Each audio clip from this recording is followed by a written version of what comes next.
doing this evening? I'm not even sure if that first bit went live or not. But anyway, good evening. It's Jules Wyman here from juleswyman.com. I trust that you are well. It's probably only those of you who are watching this on the recording that get to see this bit as I waffle along, because there's a delay, and then when some people join, they miss this wonderfully entertaining first part of me trying to do numerous things, like make sure that the camera's in the right place, make sure that the lighting is okay, and then see if I can do what I'm going to suggest to you, which is to go on to, well, you're already on the page, look underneath the video and see if you can, and I'm desperately scrolling through trying to find the video now, because it's not on the first thing. There it is. Oh no, it's not. How annoying. To share this video, because that's the purpose of these. This is going to pop up with me live now, isn't it? No, it's not. Thank God for that. So this is going to, the whole purpose of this is that they are about to help people make some steps forward in their lives, wherever they may be, and to make some of the changes that they may want to make in their lives. And I know that when I started out from not a really great headspace, I was really not in a great headspace. So it would have been sort of 17, 18 years ago. And at that point, the internet certainly wasn't in the way that it is now. It was around, but certainly not as accessible as freely as this. So I used to jump on loads of teleseminars and webinars. Well, weren't even webinars, they were mostly teleseminars, even at 2 o'clock in the morning, to listen to American teachers and coaches to help me get myself out of the funk that I was in. And that's why I do these, is so that it's my way of giving thanks. It's my way of sharing, paying it forward, as many put it, in order to be able to make that difference and pass things forward. So that's why I nag, encourage, remind, you choose the right word, you to share this video, whether it's directly with somebody in a message, or whether it's to your own personal page, business page, group, whatever it is, because you never know who this message might reach and the difference that it might make for them. So that's why I encourage people to do that. So as ever, those of you who are watching on the hashtag replay, then feel free to join in the conversation in exactly the same way that I'm going to encourage those of you that are watching live to join in. So those of you that are watching live, chuck your name down in the comments below, or just say hi, because obviously I'll see your name because it's Facebook, that's how it works. And for those of you watching on the replay, I want to encourage you to do the same thing. And whilst I may not be able to give you a wave and say hi and mention your name, and just as I say that, Caroline does that perfectly timed. Good evening, Caroline. How lovely to have you here this evening. I hope that you're well. So for those of you on the replay, I can't wave, but I will, if you put hello in, I guarantee I'm going to come back, and I will, as soon as I can, come back and type a message to you. So we do get to interact, although it's not on this one-on-one basis. So, and for those of you who are watching on the replay as well, please do interact and comment and ask questions as much as you want to as you're watching these. Excuse me, I do have to let you know that my dinner has really not agreed with me. I don't know what it was that was in that frozen thing out of my freezer that I made a while back. Maybe I needed to have got rid of it a while back, but hey ho, it's not agreed. So I do apologise for any gas that comes out of this end, but hey ho, I'm a human. Things happen to human bodies. Okay, so this evening, it's the last Monday of the month. Can you believe we've already gone through 2 months of 2020, and I think I've blinked and missed most of it already. It's gone so fast. For those of you who are just joined live, good evening, or it may not be evening where you are. Do drop down and say hi like Caroline has done, so I can give you a shout out, because it's always great to be able to give people a shout out. What happens on the last Monday of every month is it's an open question time. So if you have a question and you're thinking, I'd really like to get some free coaching right now off Jules, chuck your question down below as I just talk a bit. I do have a couple of questions that people have sent in, But it would be fantastic to be able to give somebody some live coaching as well. That's the whole point. That's what I want to give back. I want to support and do what I can. Now, for those of you who might be listening to this on the recording and you may be thinking this isn't fair because I can never watch it live because I'm busy sorting the kids out or I'm still at work or whatever it may be, then still put your question in below, because I will take the time to reply. And if you then reply to my reply, we can have a little bit of a dialogue and a little bit of a coaching conversation around what's going on. And I will do my best to see how I can help you with wherever you're at. Now, some people may not be sure as to what kind of question that they need to ask or want to ask. But basically, this is around you. You might have a particular situation that's happening in your life that you want to get some clarity on. It may be a case of that you want to ask a question with regard to decision, or ask me about anything to do with coaching or personal development or confidence or anything at all. Well, not anything, because there are some things that I just would not A, answer, or B, have answers for. But whilst I'm talking, feel free to type. And even if you are watching this on the recording, feel free to type as well, because I will come back and that's me typing. I will come back and interact with you on that as well. So whilst you're typing, I am going to start with one of the questions that actually came in. It's come in from a couple of different people, actually. So it was, whilst it was slightly different context, it was the same question. I could see it was a very similar question that was being asked. One was around, it was more focused around job certainty and what was going on within the workplace for them at this moment in time. And for the other person, it was more around health, and specifically around family member and the health that was going on with them. But the way that both of these people were asking questions is that it was, and if you'll know if it's you, because you'll know that you've messaged me, and you'll know that this is a very vague way of describing what it is that the question you were asking.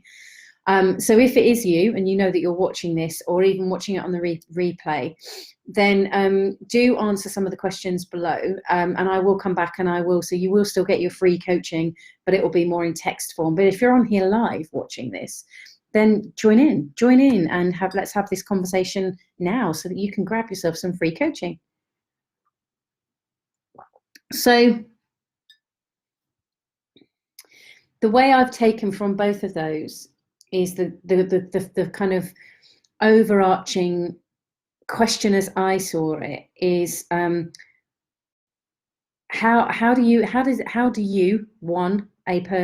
does someone deal with the uncertainties that life conjures up, and the things that life chucks in our general direction? Because life happens, right?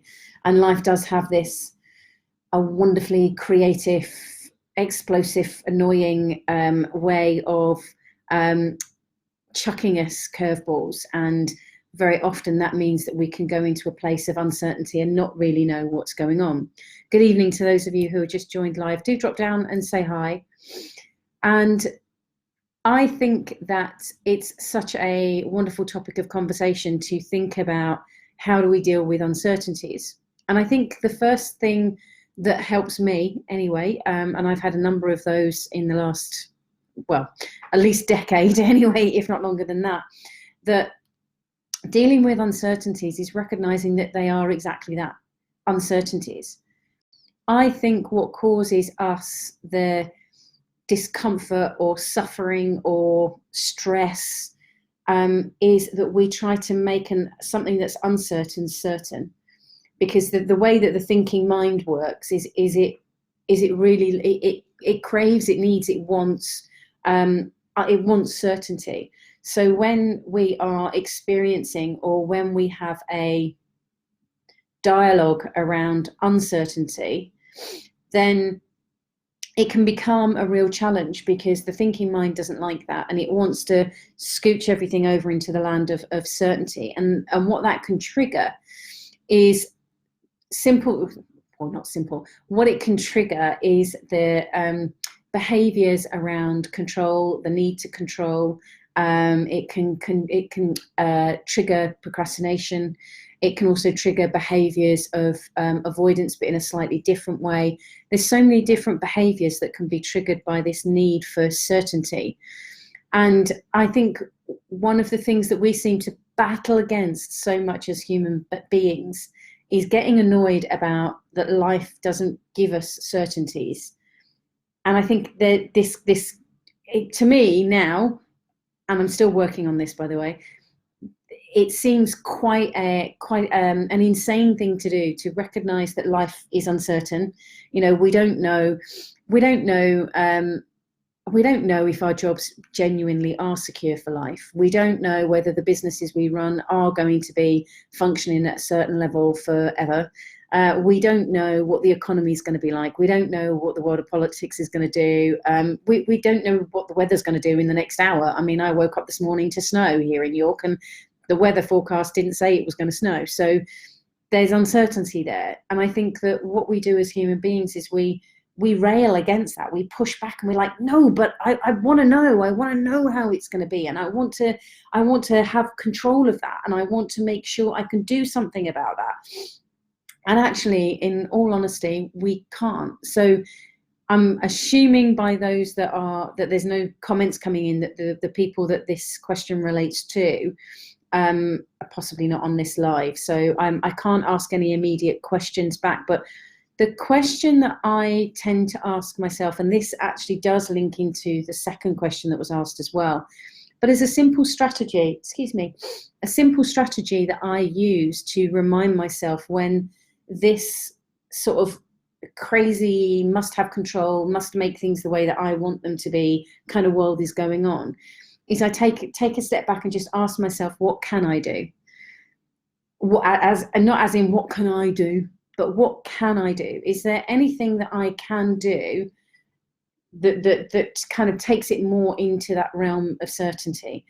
And the majority of the time, the answer is no. And I know this for myself. I know from working with clients one-on-one that when we talk about this aspect of things, very often what can happen is that realization of, but there's nothing I can do. That thing that I'm stressing and worrying about isn't actually within my circle of influence in any way, shape, or form. There's nothing I can do there. Is that there's other insecurities that can pop up from that, and that's where we would tend to work from. So for the two of you that asked the question around that's around wanting certainty in uncertain times, and I know that's not quite how you worded it, but it will be about looking at what can you do, and if the answer is nothing, okay, well, what's going on underneath that, do you think? What then gets, or to use common parlance, what gets triggered when you have that realization that it's without your circle of influence, and there is nothing else that you can do within that? What then goes on for you? Because that would be a starting point for you to start looking at for yourself as to what could make a difference. And I'm hoping that makes sense. For those of you that are watching live, give me some thumbs up or comments below if that is making sense.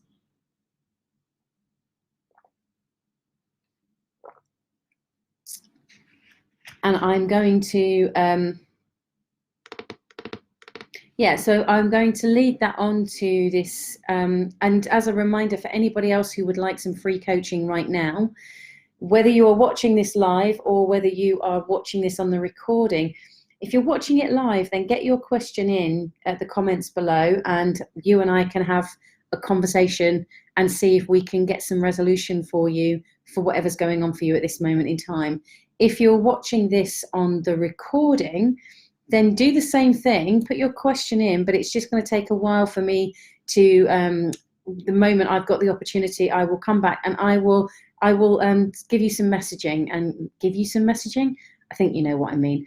I will message you on there so that we can have a conversation and you can get some free coaching. What greater way to get a bit of insight than having some conversation to see where that goes. So as I've just said, the question that I use to help myself at least going to neutral, even if I'm not going into calm, is what can I do? Get that check in for myself, that clarity for myself. Okay, what can I do? And obviously, if there is something that I can do, then go do it. Crack on, go do it. And if there isn't, then I need to see what else then bubbles up for me in that instance as to what could be going on around that, and dig a bit deeper. That what can I do question links really well onto the second question that I was asked. But it links into what's going, it kind of, I think, well, personally, I think links into the first question, but the person who posted it might not realize that, or see it that way. So what they were asking about, or was talking about, was that where they work, people tend to be focused on current affairs, and they are talking quite openly about news items and various things like that, which in this person's worldview was creating quite a doom and gloom environment, and things were, in their experience, that things are quite down and hard, and they said it's quite a hard environment to be in at this moment in time. But what can I do? I can't make them change their point of view. And what do I do? And I think that first question of what can I do, relating to the other question that I was posed, does link in, because you can use that there. Because, excuse me, people very often think that they can, that if only they could change somebody else's behavior, everything would be okay. If they changed everyone else's behavior, then the world would be okay. No, you can't do that. That's the outside of your circle of influence. What you can do is look at your own perspective and change your behavior and what's going on for you at that moment in time. So if you're around a group of people and their focus is doom and gloom and everything's falling apart and it's hard work and blah, blah, blah, well, the first thing is do you have to be in that environment in the way that you are? Now, if, for example, it's in the school canteen, then you might decide to go and sit somewhere else to have your lunch, for example. But if it's, if it's your office colleagues and you're sat working in there in all of this, then you might decide different, because obviously you can't get up and, well, maybe you could, maybe there was another working space that you could go to. But the thing is about what can you do? Would it be appropriate for you to put earphones in? So many places do that these days. Would it be appropriate for you to start feeding in other news stories, and for you actually to be doing some research around? There was, I think it was the tail end of last year or the beginning of this year, I noticed on some of my social media feed that actually there was quite a lot of, especially because it was coming up with the whole Brexit stuff, and we just had the election, and it was quite doom and gloom, and everyone hates everyone else is how it looked. Everyone's got an enemy of some description. And I happened to go and I thought, right, I don't want to buy into any of that. I would like to give another focus.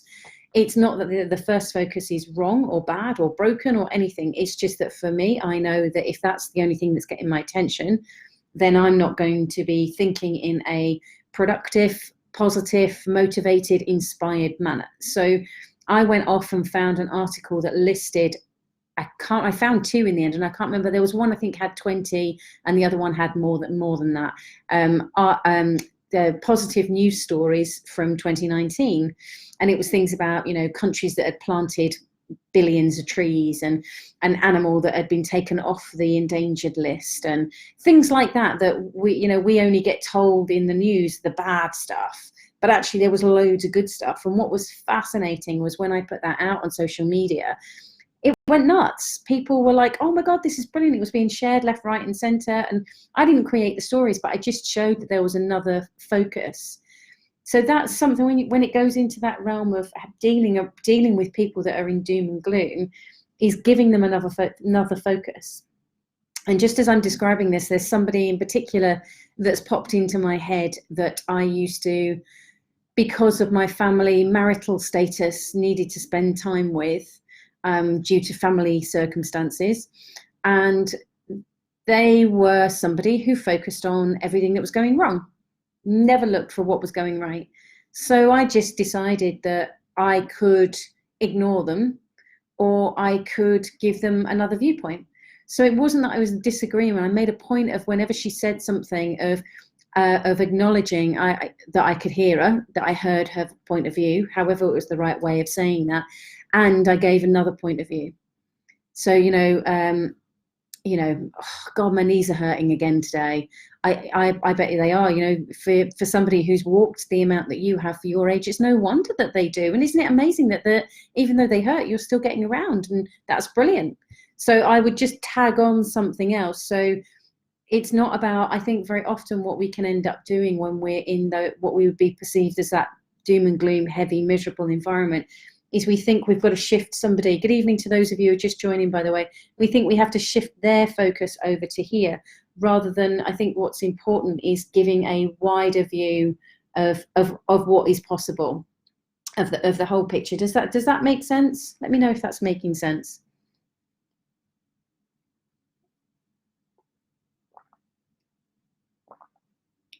And I think what's important, or what I personally believe is important in those kinds of environments, is to look at what am I doing to contribute to this, or how am I enabling this to continue, or what am I being complicit, how am I being complicit within this? So I run a training for a client of mine, which is called how to run effective meetings. And because it's public sector, they're very quick to be able to say, well, people do this and people do that. I ask them what makes a meeting from hell. Sorry, let me put it in context. And they give me this whole big long list of all these things that people do that cause a meeting from hell. And at some point during the conversation, we do some other bits during it as well. But then at some point I get them to reflect back and go, okay, now have a look at that list and go, what on there do I do? How am I encouraging this? How am I being complicit within this? How am I nurturing, if that's the right thing? How am I making this okay by not saying something? And again, it's not about going, oh, you're wrong, you're being miserable, oh, you're bad, you're doing this and doing. It's not about that. It is about you being able to take a step back and just potentially, rather than it just being this or this, is to bring both of them into view and be able to say, have a look at both of these and make a decision from there. And it doesn't even have to be a big thing. So it is about recognizing, are you being complicit within that? Because very often, I mean, it's interesting when people talk about judgments and don't make judgments of other people and don't be so judging, and yet actually they're making judgments themselves by, well, if you're judging someone, you shouldn't be judging them. And it's like, well, you're judging them for judging somebody else. So I think we're very quick as human beings to point the finger outwards, and we need to just take that step back and recognize that we need to look at, okay, how am I being complicit within this? So you could, in that doom and gloom environment, Jess, you could look at how you could bring a lighter shade to it all. So you could look at how could you bring a positive news story, or how could you, without it being about either side or whatever, but just bring a positive light into something that is going on.